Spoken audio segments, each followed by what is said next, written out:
যান চলাচলের সুবিধার জন্য এবং স্থানীয় কয়েকটি স্কুলের ছাত্রছাত্রীদের নিরাপত্তার কথা ভেবে দমদমে শ্যামনগর অঞ্চলে একটি নতুন ট্রাফিক কিওস্কের উদ্বোধন করলেন ব্যারাকপুরের পুলিশ কমিশনার অলোক রাজোরিয়া।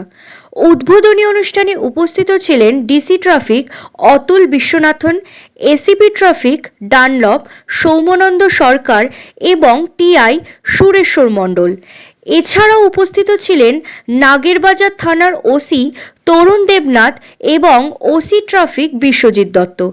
অলোক রাজোরিয়া তার ভাষণে ছাত্রছাত্রীদের এবং সাধারণ মানুষের নিরাপত্তার জন্য পুলিশ কর্মীদের সচেতন থাকার কথা স্মরণ করিয়ে দেন। তার উদ্বোধন করলাম। তার মূল উদ্দেশ্যটা হচ্ছে এই যে বিধি